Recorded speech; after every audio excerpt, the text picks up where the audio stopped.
Episode 16 of Crossroads with the Burdens. We're back from an eventful weekend at Martinsville. Got a bunch of different things to talk about through the whole weekend, what went on there, and got some other pretty cool things want to discuss too. Got a little announcement we're going to talk about that Dad doesn't even know what I'm talking about. So we're going to talk about that, and then just what some other topics. But to start, since the last time we were on here, where did I race before? I raced Miami before Martinsville. Yeah. Miami was a eventful race. We wasn't that great, but not a whole lot went on that weekend. But we finished 15th, so that was okay, right? So we're still getting points, and last lap the car got away from me and I hit the wall but finished the race. And Shane said that car needed a front clip anyway, so he didn't know what car he was going to put a clip on, so I made it easy for him. Well, you run 18th to 21st all day, and as always, you gained spots on the restart, and they had a two-lap dash, I believe, and you gained 7 spots. Yeah, some of them wasn't positions because it was the way the cars were on the track. Well, you'd done the pass. Yeah, the wave around or whatever. So, yeah, it was just really didn't show that on TV, so it was hard to understand what was going on. Y'all are somewhat struggling on these 1.5 miles with a lack of downforce or something, aren't you? Yeah, I think that's a fair statement. We just need more side force and downforce total, I think, would be big. So we got out of there with a decent day, head to Martinsville, one of my favorite tracks, and fire off in practice. We're okay. Second run, I think we're pretty good, and then we come in, make another adjustment, and didn't really like it as much. Was just going to see where that went, and then the battery died. The battery didn't really die. What did Shane say happened to it? You had like a short, so it was frying the battery, and he actually said the battery swelled to getting ready to explode. So I was really asking Shane before the race Saturday what he was diagnosing, because a battery explode, whether it's in a race car or a truck or whatever, is pretty dangerous, particularly for your eyes with all the acid in there. But it must have been a wire exposed from the lead from the electrical box to the battery that was causing the problem. So that was pretty scary for the crew, and glad they got it figured out before the start of the race. Yeah, so that happened, and then we didn't get to qualify because we didn't know exactly what was wrong. So made our weekend not start off how we wanted.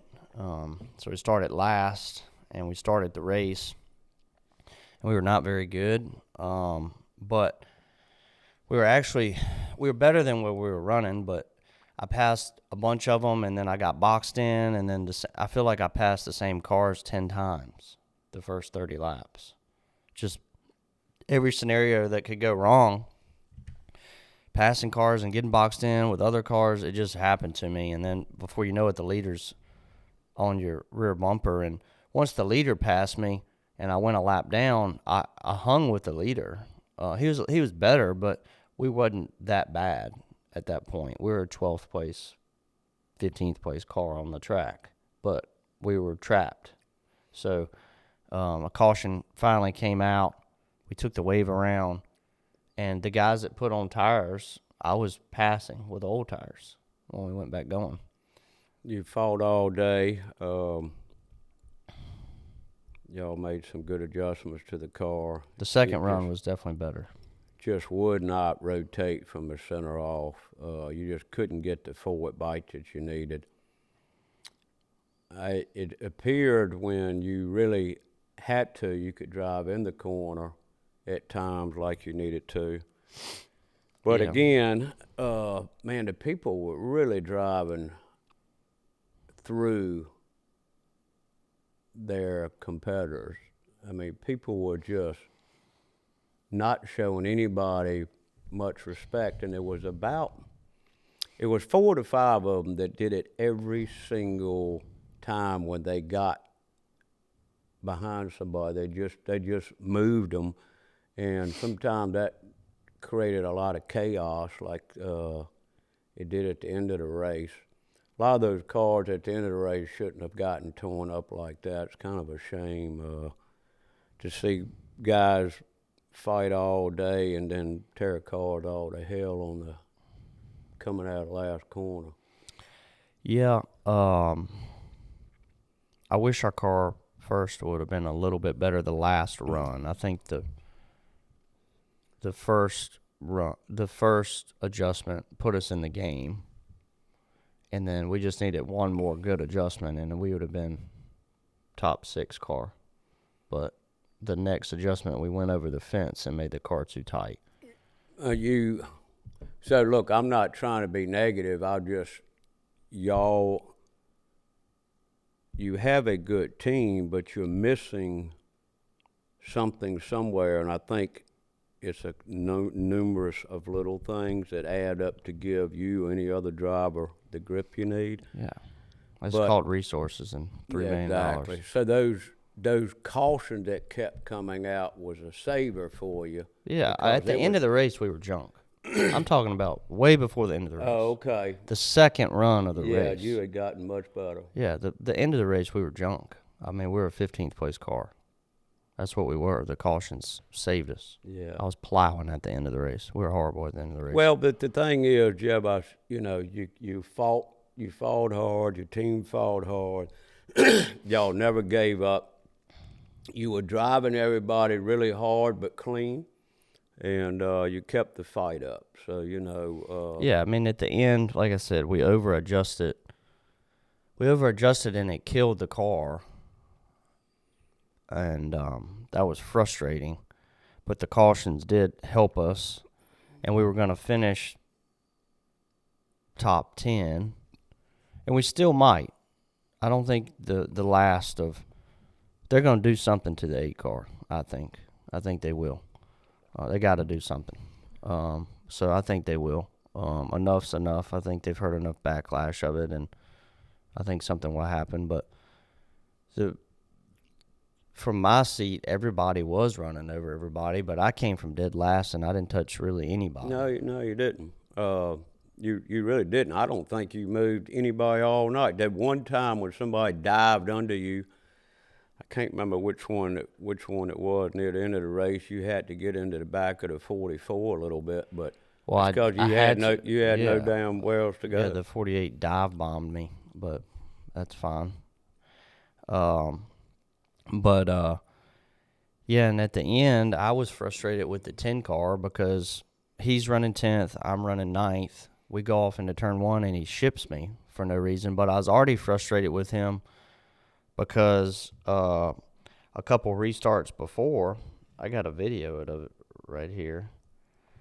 I mean, watch this. On a restart, that's not going to work. 3 wide.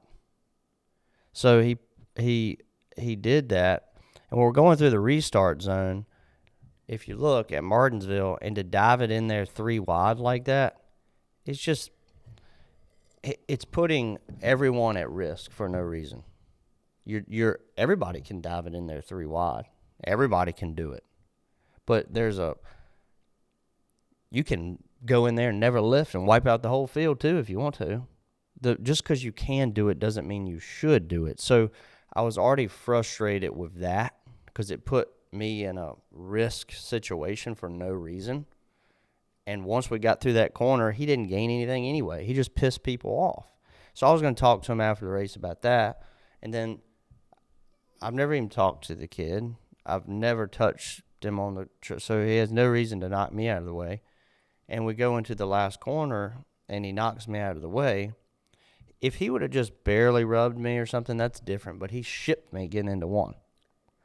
So he's creating an enemy now for no reason.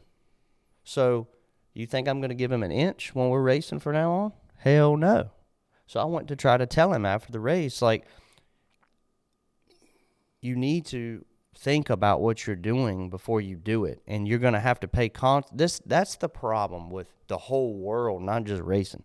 There's no consequence for somebody doing something stupid. We don't do anything about it anymore. The sanctioning body doesn't do nothing. I had a conversation yesterday with someone at NASCAR. You're going to fine me if I break his jaw. You're going to fine me if I destroy my race car after the race and destroy his. You're not going to do anything about it. So what are you supposed to do, wait in the parking lot and beat his ass? Because something has to be done. So I was very frustrated with everyone racing the other night, but that took me over the edge because of all of it compounding. So I don't think the kid really probably, I think if he could go back, he probably wouldn't have done it again. But I just wish people would race. Like, if I was behind him, I wouldn't have done it to him. I just want to be raced how I race other people. And there's a lot of good guys in our series, but there's also guys that just don't care about the consequence, because there is no consequence. So I think, I said it yesterday, and Denny Hamlin said it as well, we have a black flag for a reason. When I grew up racing late models, when I was 16 years old at South Boston Speedway, I'll never forget, I was racing Tommy Paragore and Brian Pemberton and Danny Willis. I'm racing grown men, and I didn't even touch Tommy for the lead. I didn't even touch him. I was an inch from him. His car was really loose. He spun out. They black flagged me. I didn't agree with it. We didn't agree with it at all. But, and you still see it today, there is a consequence. Oh, let's interrupt for nothing. That was a bunch of bullshit. I agree with you, but it's just an example. The steward at the racetrack and the leadership at South Boston at that time were looking to make an example of you and me. I know. That wasn't a fair call, so that's not a good scenario. I get it. I get what you're saying, but at least they have it in there. When's the last time you seen NASCAR throw a black flag at our series? They don't do it. The sanctioning body has to be in charge, and everybody knows there's a line you can't cross. That's what I'm saying. There's a line you can't cross, and outside of racing, there's a line you can't cross too. You know, that's why we have county policemen, town policemen, state troopers. There's a line you can't cross. You should not be able to just absolutely use somebody up because they're in your way. Let's hope that they start looking at that. And they need to allow the drivers to take care of the racing on their own, but there is a degree that the racers can't do that on their own. Yeah, so what my thought was, there's no different than right rearing somebody down the straightaway, right? You see penalties now for that. If you're 10 car lengths back and you sail it off in there and destroy somebody, I think it's pretty obvious what you were doing there. So be done with it, right? So if you just accidentally got in somebody and wrecked them, that happens. That's racing. This isn't F1 where if you touch somebody, it's a penalty. It's stock car racing. It's rooting and banging and beating, but there is a line. And I think that if you penalize people for doing that kind of stuff, it will make you think about it before you do it, because I mean, if you watched his interview, he said it. He said he made his mind up before we even took the green. Well, the whole thing, I'm not going to use any names. The younger group coming into these. Kyle Petty talked about it the other day. The younger young men coming in these series don't show the ones that's been running these series the respect that I used to show when I first got to the Busch Series or I first got to the Winston Cup Series. I wanted those older gentlemen's respect, and I had to earn it. And by running over them, I wasn't going to earn it. Now, you know, and again, I'm not going to call names, particularly in the Xfinity Series and the Cup Series. They just don't have that kind of respect. For somebody to run over you, or to somebody run over the 11 car, people that's been in the series for a long time, that used not to happen when I was racing. So that level of spec ought to return, but I'm afraid that the way that in the age of a lot of these That's part of kids the is problem. getting the opportunity and how they're getting the opportunity, they haven't gone through the learning experiences that we did in the past. But anyway, it'll work itself out. You ended up 11th. Could have been a lot worse. I'm not sure you had 11th place car at that time. Not at that time. But the crazy thing is, going back to the handling of the car, one adjustment could take me from that, where I said we were junk 15th, to being top 6, just like that. I don't know why. Is it? It's everybody. I mean, We're talking about 32nd of a Packer adjustment will change everything. Like it's because of just everything. It's because of the way the cars are being set up before they go to the racetrack, geared to not have any practice. With y'all not having some of the resources that 18, 20 of the other cars have, you need longer practices. Yeah, that if would you could help. have longer practices, that would really help y'all out At those kind of places, tremendously, for sure. Yeah. including like this coming weekend going to Darlington to get a better direction, and too, when your battery went out, that hurt. That hurt you finishing up and getting another change during practice. Another thing is, if let's say I would have qualified 20th, right? Let's just say 20th. You gave me those 18 spots. I would have drove to 15th. I would have, because that's where my car was at the end of the run. I was a 15th, 12th place car the first run. If you put me there and you make the adjustment, it changes a lot of stuff throughout the race. On maybe we don't go over the edge, maybe we have better track position. Like it just changed. It changed everything starting way back there. Put us behind. I'll say this. I don't know why you're really bringing that up. I think y'all got back to where none of that had ever happened.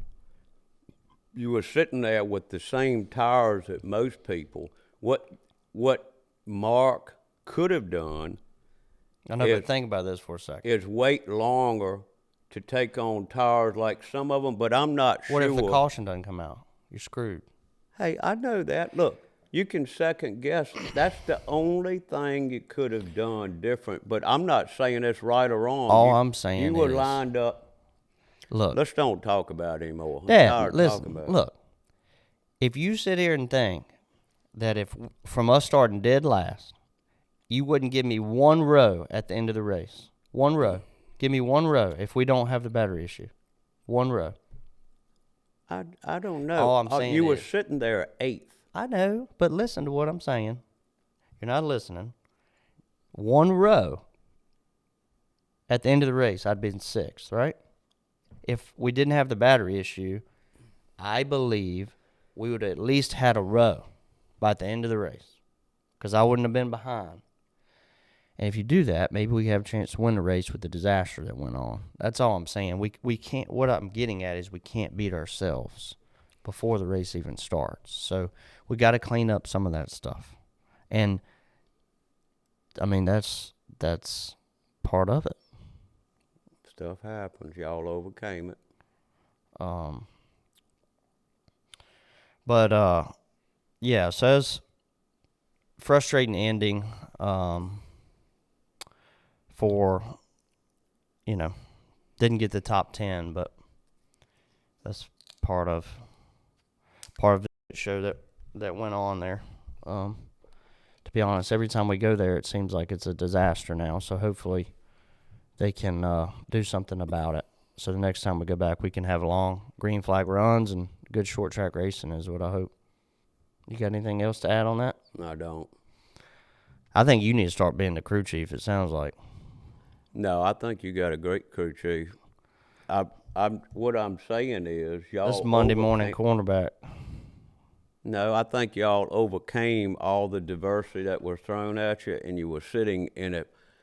I think y'all were very fortunate to be sitting at 8th place to start with, because you didn't have an 8th place car, and you and the team both did a good job to capitalize on where you at. So I feel like it was a shame it worked out the way it did with them crashing each other and y'all got in the middle of it. But looking at everything projective, y'all did a good job battling together. Yeah, I know you always want more, but at the end of the day, you didn't have an 8th place car, but you lined up 8. yeah. So this week we hit to Darlington, one of your best tracks. Why do you think what do you think made you good there? Well, look, I always liked Darlington. The first time I went there, and my dad's supported Bush car that Ed Free had let us use. We qualified top 10. How does that even happen? I just liked the place. I remember Bill Smith telling me, so when you get to the 3-car, follow him. Hell, I passed the 3-car first time I was only there. Earnhardt came over and said, if you have my motor in my car, you lap the field. That was nice for him to come over and say that to the guys. But I just liked it. But I ran horrible there a lot of times because my car didn't work. I mean, I'd go in the corner and my nose wouldn't have turned. That pond outside 3 and 4, I needed to go around the whole pond. The car would not turn, so I run horrible. When we started getting our resources better and our crew got better and they followed the direction, I always knew clearly what I needed. They got my cars better. That's how I got better. So I always had the ability to run right next to the wall and race good, but I had to have a good race car. Tommy, Joe, Jimmy, I can keep naming them, all the guys, we just figured it out. And then coming off of 3, coming off of 2, the way I run that corner was different than anybody at that time. What did you do different?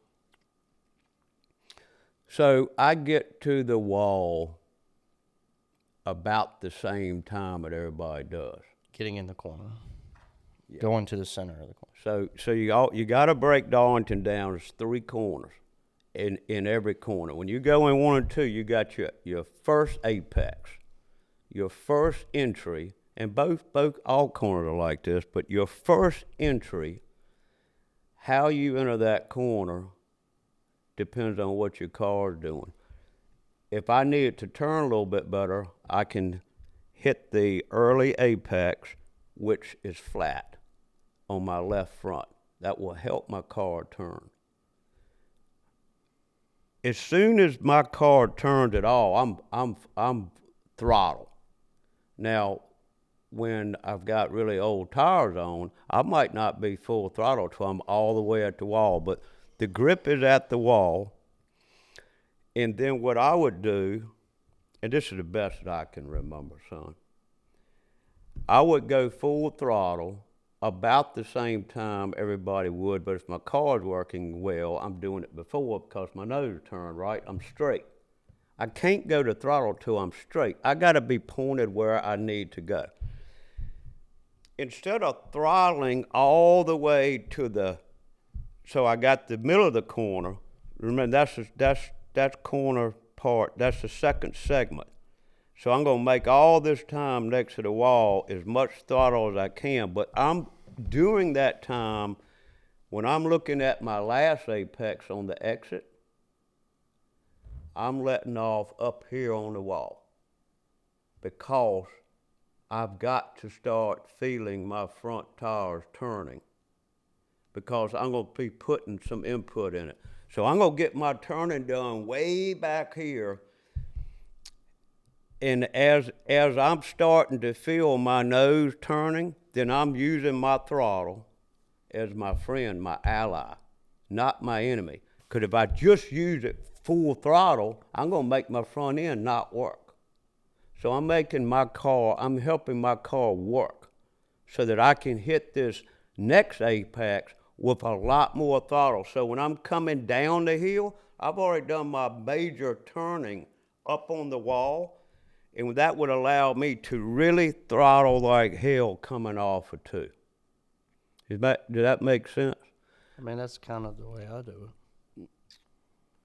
I mean, well, what they would do is they would drive through the area where I'm working to get my nose to turn, and I can remember particularly Joe saying, "You're wearing them out." This is Joe Lax. Joe was a good shot guy. He said, "You're wearing them out in 1 and 2. What are you doing different?" And that's, most of the time I couldn't see what everybody else was doing, but that really can gain you, and it works both ways. So I never had a car do anything different in 1 and 2 than 3 and 4. If it worked in 1 and 2, it was going to work in 3 and 4. If it wasn't going to work in 1 and 2, it wasn't going to work in 3 and 4. we've worked really hard to try to get me into the corner better now. So I think so I can, like 3 and 4, so I can enter on the wall there. Because if you're loose on entry, it's difficult to do that. Yeah. So in 3 and 4, it seems like the fastest way for me, like qualifying or just making speed, sometimes is like I run it off in there in the middle, and then I drive it to the wall or close to the wall, and then I diamond it off. And I think doing that wears your tires out, so you don't want to do that every lap. But then I'll go in and enter, and if your car's turning good, then you can stay on the wall all the way through the corner. Well, the 7 car gets away with not running next to the wall as much. He runs the apron. Yeah, it's literally an apron down there. It's something to think about. If you're really loose, you can't do it because you get down there and then it de-wedges the car and then you're all over the place. So your car has to be kind of set up for that. But one cool thing is I'm busy today. I couldn't be down there. The team's doing the static simulator.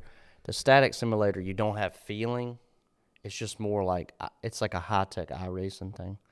But anyway, my teammate's doing it, and then for 30 minutes, I asked Ross Chastain if he could stop by because he's at Chevy.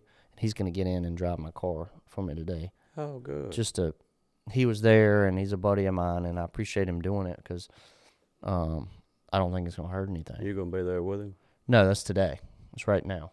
He's doing it for 30. It's just 30 minutes, so it saved me 4 hours of my life to go down there and come back for an hour-long sim session. That's nice of him. I hope he's been really good there before. Yeah.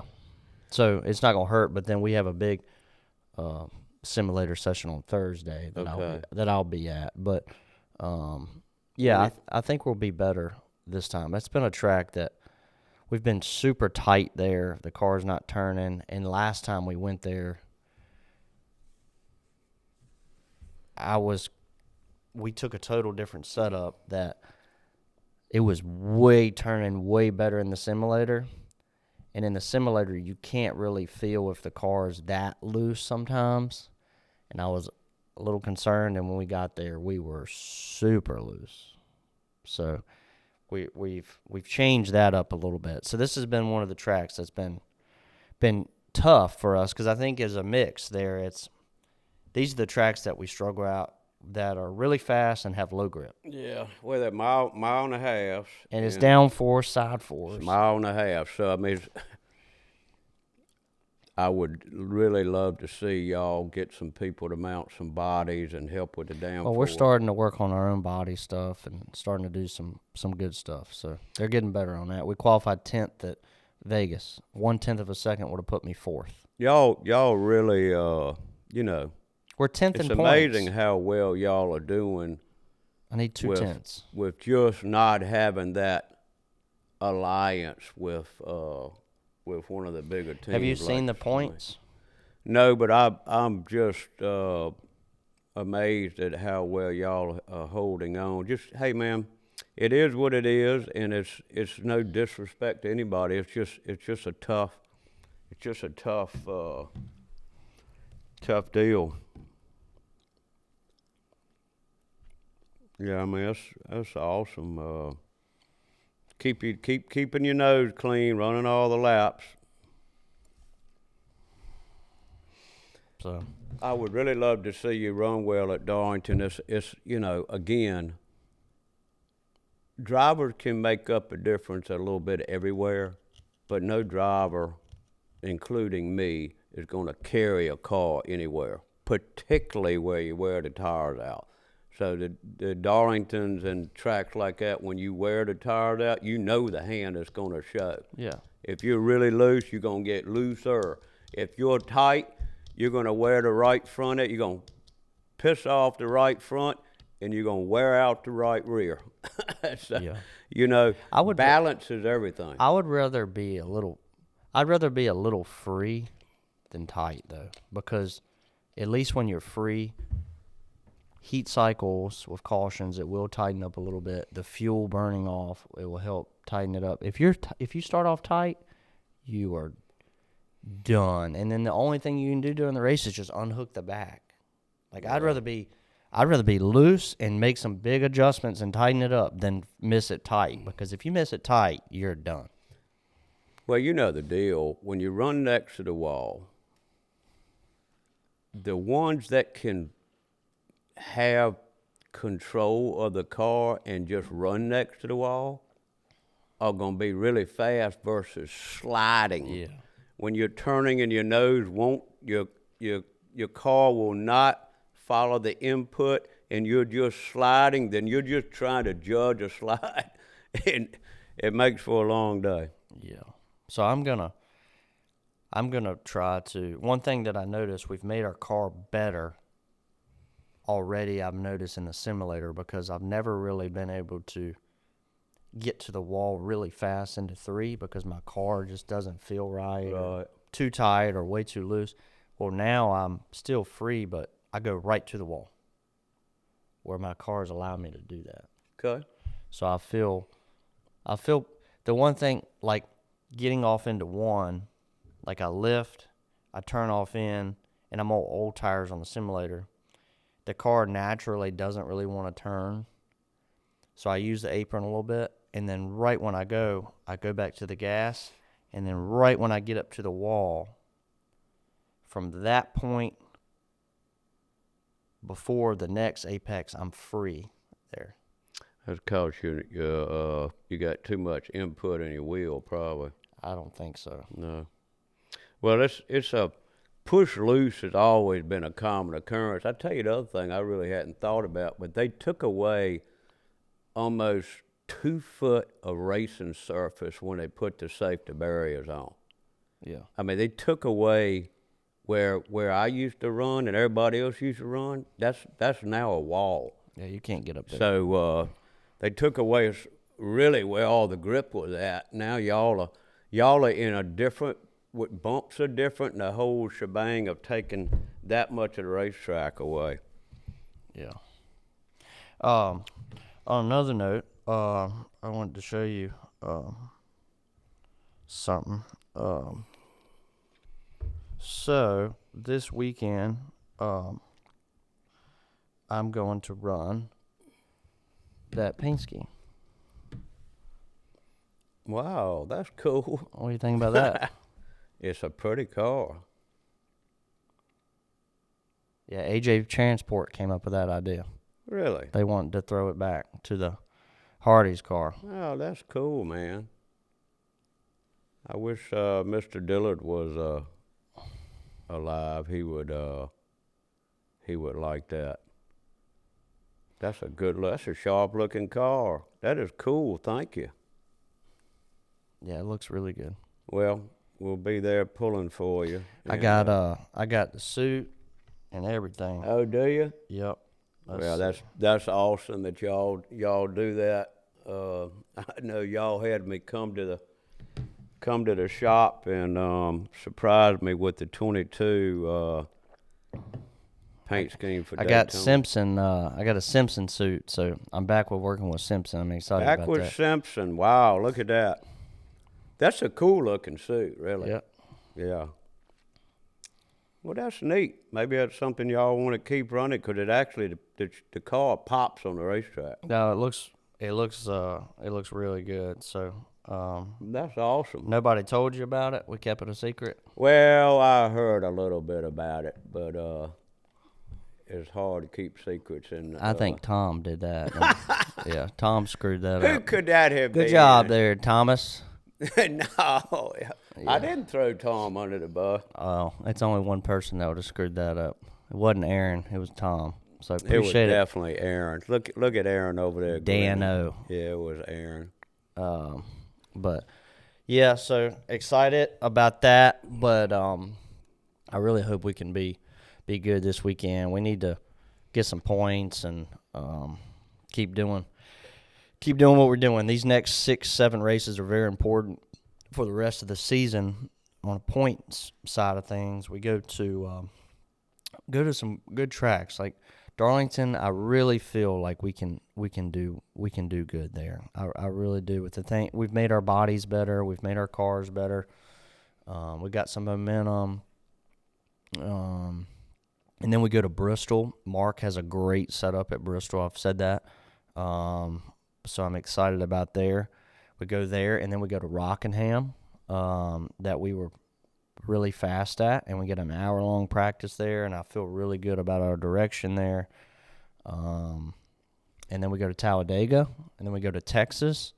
They're all really good racetracks for me, and my goal is just run all the laps. Worst case, get a top 15. And if we can get stage points, get a top 10, top 5, and in some of these tracks maybe be in contention, if we can do that these next 6-7 races, it's really going to put us in a very good point spot to have a chance to make the playoffs. Well, y'all just keep digging. I'll be going to next 4 or 5. I know. Rockingham, Bristol. Darlington. I don't know if you'll go to Bristol. I don't think I'm going to Bristol. Redneck, we got some exciting news around Redneck too. We hadn't announced that yet, but that's gonna be pretty cool. Redneck blinds. It's on a T-shirt there, but that's gonna be pretty cool to announce that with That's what we have going on there. But before we get off here, what's going on with the foundation? When's the next veteran event? The next Veterans event is May the 1st. We are getting geared up. We've had a lot of different and the same people support our Veterans event. So got some wonderful warriors coming. The facility is looking good. Been doing some work on that a little bit every week. Last week in Brunswick County, we burnt 50 acres last Thursday, I believe it was. Got a really good controlled burn on an area that's a pretty large, and maybe the largest endangered plant. It's a sumac. We've talked about this before. What the hell is a sumac? Sumac is a plant that the U.S. Fish and Wildlife really hasn't listed it, but it's on Fort Barfoot, and it's in their ranges, and so they have to monitor what they're doing to the plant. But the plant thrives with soil disturbance, things like fire or just disking and things of that nature. So it's pretty cool to have an endangered species that we're managing with fire. I had an idea about showing you some stuff on social media. What do you think about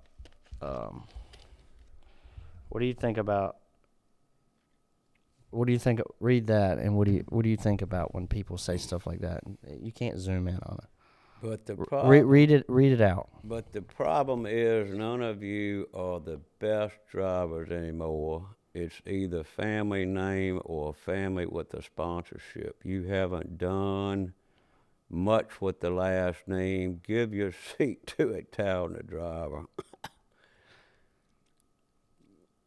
What do you think about that? Man, you know, I think people. Wait a minute, I didn't get to see that in-car camera on that accident. Can I look at that? That's Herm talking.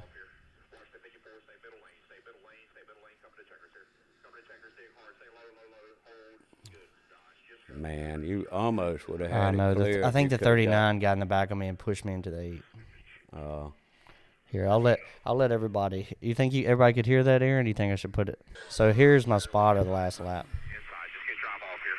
Watch the 54, stay middle lane, stay middle lane, stay middle lane, coming to checkers here.